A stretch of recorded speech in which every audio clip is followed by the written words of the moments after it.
Okay, so today we're going to talk about the evaluation portion of Sailors and our findings from the evaluation. So this is our committee. So originally we had 3 goals for Sailors, and I know of course Sailors had a ton of goals, but we wanted to verbalize them in 3 specific goals. And the ones that we came up with as a team were to increase interest in AI, to contextualize technically rigorous AI concepts in humanitarian impact and societal impact. And the third one was to address barriers that discourage girls from going into computer science. And those were our goals for this year, but for next year it might be changed. But those were the goals that we wanted to start out with. And so we found a lot of support in our goals, that we achieved these goals this year. And the way we did this was we did a paired t-test. So we asked them the same questions before the program and after the program to see how their answers would change. So as you can see, a lot of them changed significantly. I think the only one that didn't change significantly was the bottom 2. Oh, right. Okay, interest in AI and computer science, because those are already very high. So it wasn't there. We didn't see much change in there. As you can see, the first one was 4.71, and then after the program it was 4.75, and then I wanted to do research, and CS was just stayed at the same level. So as you can see, our applicants were already very interested in computer science and artificial intelligence, so we didn't see much change there. But everything else, in terms of confidence in artificial intelligence and likelihood of pursuing computer science, increased significantly. So that was a good sign, and we saw a lot of our goals being reached. So in terms of demographics, we did some calculations on who actually was admitted to this program. So actually, were these the admitted ones or the This was just the applicant. Okay, yeah. Okay, so this is just the applicants, and so this is a mapping of the economic level of our applicants and their achievement in school and stuff. So the API distribution means we looked at their school, their high school that they went to, and then looked at their API for their high school. As you can see, most of them went to ones that were pretty high achieving. So the majority of them were 850 through 900 out of 1,000 scale. So that means they're pretty high achieving high schools. And then in terms of economics, most of the applicants we received were upper middle class. Yeah, we didn't receive too many economically people who were economically disadvantaged. They didn't apply to the program. How did you measure that? So we looked at the cities they lived in, and then we looked at the median income for those cities, and then compared that against. Wait, actually, no, sorry. Yeah. This was the lunch one, right? Was this the lunch? Sorry, we did this 3 months ago, so it was still kind of This was the lunch. Oh yeah. Okay. Yeah. So actually, sorry, I want to revise what I said before. So economically disadvantaged is how many percent of the students in their school get reduced lunch programs. Oh. So how many people in their school are economically disadvantaged, and then 0 to 10% means that 0 to 10% of the students were economically disadvantaged. And the people who receive reduced lunch programs, they usually look at their parents' income, so it's all very accurate information. Yeah. And then this is the API average just to for California, just to have a comparison against the people who apply. So the average is usually 750, and most of the applicants we received were 850 through 900. So. And the percentage of social economically disadvantaged is usually 57, and we usually got around 0 to 10%. So 57% means that 57% of the students in the average California high school are economically disadvantaged. Okay, so now we have some demographics about their GPA and their median household income. So the GPAs were usually pretty high, especially among the admitted and waitlisted students. So yeah, you like definitely above 3.9. So they were all pretty high achieving. We didn't calculate the GPA for like the whole application pool though, so that was something that maybe we should have looked into. In terms of the median household income, as you can see, most people came from cities where the median income is 120 to like 160K. So that's pretty high. But we live in the Bay Area or California, so you know that could mean that they're living like a middle class existence, except just like making like more than average. So I mean, it's just one indicator, and we have to take into consideration the fact that we live in Silicon Valley. These are the cities that they're from, not the Yeah. applicants themselves. Yeah, since we don't know the like income level of their parents, so we just look into the cities. And actually, yeah, and 50% of them actually came from 80,000 to 120,000. Like we could have split up the range more, and then maybe that would have given us more accurate information because that seems like a big range. Okay, so now we just have some recommendations for how can we get like a more diverse group of people to apply for Sailors, and how can we get a more diverse group of students to be admitted into Sailors. So last year when I was looking at, or actually sorry, a few months ago when I was looking at the applicants, I feel like only 3 people were from like charter schools or like underprivileged schools who actually applied. So we have a lot to do in this area. So some suggestions that we found were to utilize other avenues besides Stanford mailing lists. So the main avenue we used this year for marketing was like sending it out to people who had applied for Stanford programs previously. So like EPGY or like pre-collegiate studies, like they had already applied to these. So usually these kids tend to be like more well off because they have to pay. Those are like paid programs, so you have to pay like tuition for those. So we definitely encourage using more avenues besides just mailing lists. And then also establishing relationships with schools who have a large underprivileged population, because like we didn't reach out to those schools, and even though Timnit did email some of them, they didn't really respond to her, and I think we definitely have to be more persistent.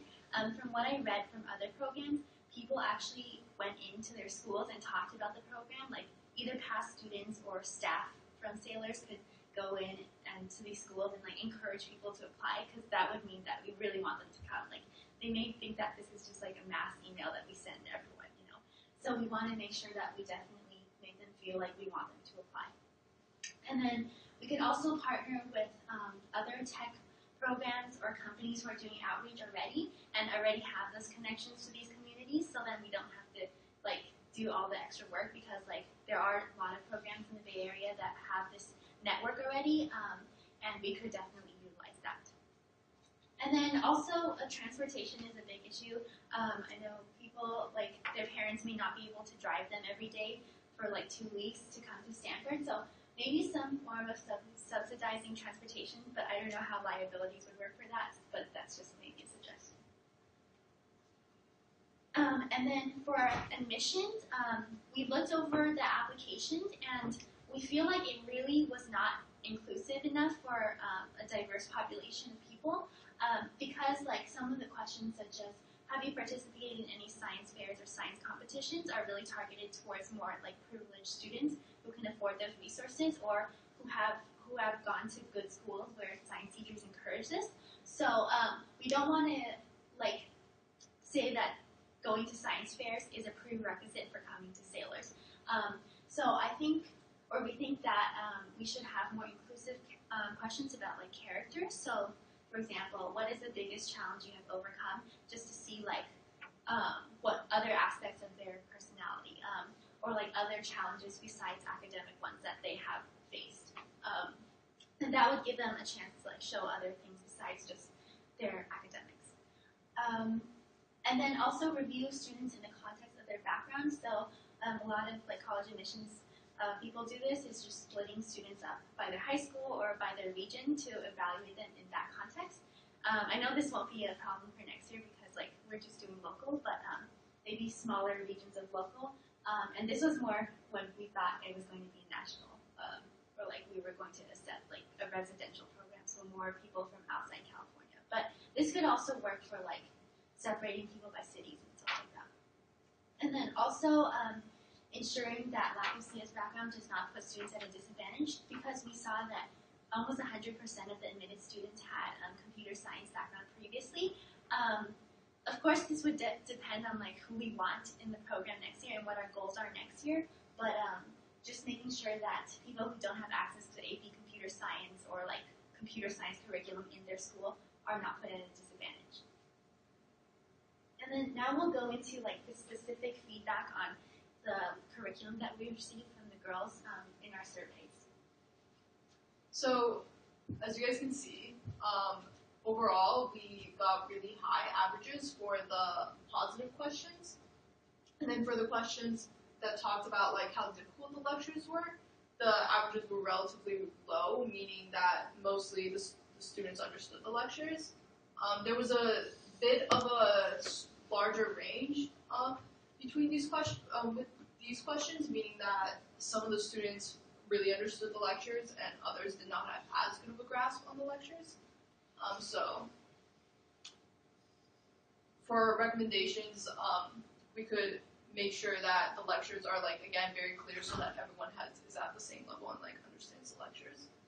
So we asked the students which lecture they found the clearest and which lecture they found the most confusing, and this is how it broke down. And we found that a problem was that students didn't know enough of the biology terms because they came in with an interest in computer science and had heard such terms before but did not necessarily hear biology terms. So that is why they said that they found the bioinformatics lecture confusing. In terms of lectures overall, students found that the lectures were often a bit too short, as in the professor felt rushed at the end and did not speak as clearly as he did earlier. So students often got confused at the end of the lecture as the professor started kind of to rush through it. So we could extend lectures for a little bit. Students really enjoyed getting the opportunity to speak to professors before the lecture during breakfast, and that could be another thing that we could think of extending the break after lecture so that students can talk to the professor longer about their research after they hear about their research. For classroom session feedback, again, the averages were pretty high, a little bit lower than the lecture feedback. Students, there was a bit of a range if you look at the standard deviation for this question. So some students really felt like they did have the necessary knowledge and others didn't as much, which we thought could indicate that students were using some background knowledge that they had going in to solve the problems. So that could be something for classroom session leaders to think about, how to make sure that they're giving all the information necessary if you don't have any background information to solve the problem. Again, we see the same kind of standard deviation with this question. In general, the hands-on learning portion was very successful, but when we looked at the written feedback, there were kind of extremes about the classroom sessions. They either found the sessions really interesting or very long and boring, and that was dependent on the session itself.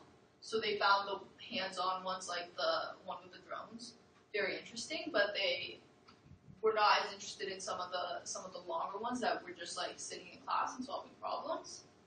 And a lot of what they cited was that it was just too long, especially after a 60-minute lecture, because it was 90 minutes, if I remember correctly. So an idea there could be to kind of extend the lecture because the professor needed a bit more time to like keep his lecture clear, and then shorten the classroom feedback or the classroom session, and kind of even those out a bit. And conversely, an idea would be to maybe think about the placement and maybe not place them right after each other, so that the students can like get a change of setting before coming back to a classroom setting. So for personal growth, again, we see pretty high averages, although larger standard deviations from those averages. And I think that was dependent on what background the student was coming from, in a sense that some students felt very empowered by these personal growth sessions, and other students felt like, why do I need this? I already know this stuff, or I don't need to find support. I already have support. Whereas some students did feel like they needed to find support. So that was the personal growth sessions, and of course those sessions varied a lot in terms of from session to session. So I think a lot of the students enjoyed the panel and stuff like that. Others, but didn't so much enjoy like the task, different like managing your time session. I think a lot of students were like, I already know how to do this. I don't need to learn this.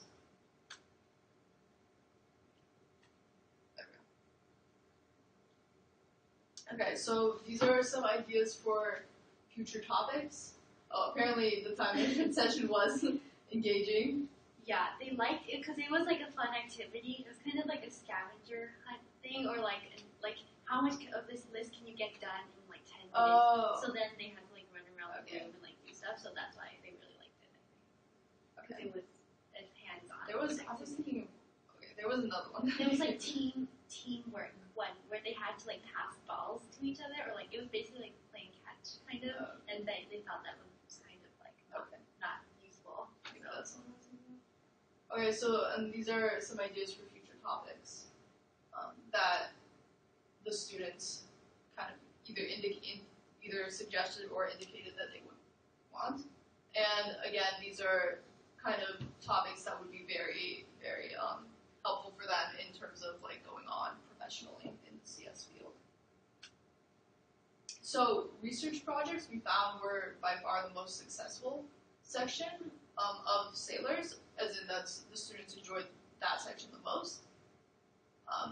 And they enjoyed the real world applications as well as the fact that they were doing research, and that was something that they could like envision doing as in the future. So it felt very relevant. And again, they were very proud of the fact that they came up with like a cohesive project together. So again, humanitarian real world applications really increased interest, and the fact that they were doing real research increased their self-efficacy. They felt like they could do CS in a live setting or in the real world in the future. And students in the written feedback cited that they enjoyed bonding in a small group that has similar interests to them, helpful mentors, let's just say mentors, and the specialization that in a field that they are interested in. And yeah, they definitely, in general, found the research project as the most bonding of the activities because it was a small group over a longer period of time. And the most important thing, they had fun. Almost 5 out of 5 with a really solid standard deviation. So, yeah. Any closing thoughts? I think just for the curriculum, I think the part we had to work on most is classroom sessions, because those were not as cohesive because like it was different people planning each day, as opposed to the research projects where it was like one person planning the whole 2 weeks. So I found that those were like scored the lowest, like closer to 4, even though that seems pretty high, like on a scale of 4 to 5. But most of our scores were like above 4.5. So that just indicates that the classroom sessions were a little lacking. And and the activities that were most well received were the ones that were like engaging and had some hands-on component to it. So like the drone one in the classroom sessions, and the time management activity and the personal growth. Yeah. So yeah, I think they really enjoyed like hands-on activities where they actually do stuff. Yeah. Yeah, and it is like important to remember that this is their summer, and for that reason, we should make an effort to make it not their summer not being just solely sitting and watching lectures. And while the professor lectures were very well received, part of that was because they were like they weren't that long, and they were like pretty clear and engaging, and a good way to kind of kick everything off. And I think just dragging that on with the classroom sessions for the length, not that we should remove classroom sessions, just for the like keeping them in the same lecture for that amount of time was kind of, I think that's where we can improve. Yeah. Yeah, so those are all the thoughts that we had. Do you guys have any questions?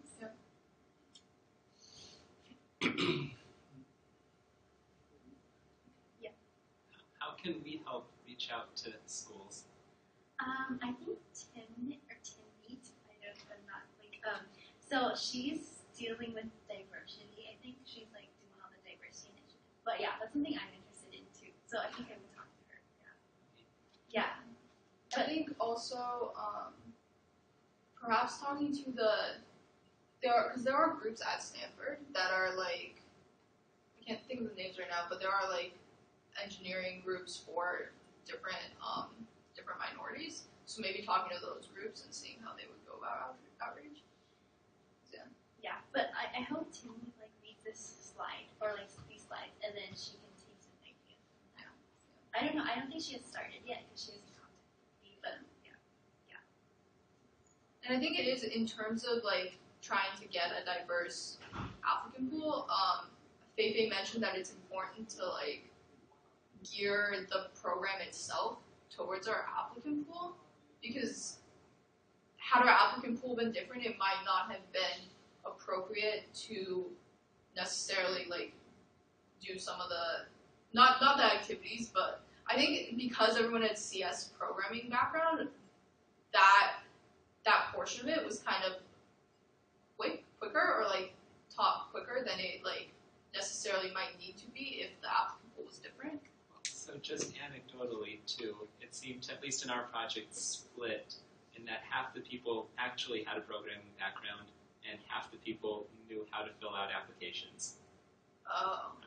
Yeah. Okay. So there's still a huge range of Okay. how much You programming can't really experience. understand from their application if what they're saying is true or not. Like when you say, Yeah. I know how to do Yeah. how in Java do you actually know how to do? You like Yeah. type 2 lines somewhere and then you Yeah. use Scratch and you know how to do everything. So I think that was a point at our last session that maybe we should have some kind of exercise or something before to prepare our Yeah. applicants and make them reach a certain point. Yeah. Whichever is that, it's going to be like a deviation from that, but at least you reach them to a certain point and then you start from there. And like teaching Python, I think the internet's actually better than we are doing that. They may as well just do that before And they they show up. can do it on their own time, Yeah. And I think it would be nice for them too to have this kind of before starting the summer camp, some kind of That's to make them excited or Right. Yeah, like a Python tutorial would be very useful. and we'll think about it. Yeah. I think so. Thank you, Carol. Yeah. Okay. Thank you guys for coming. Yeah.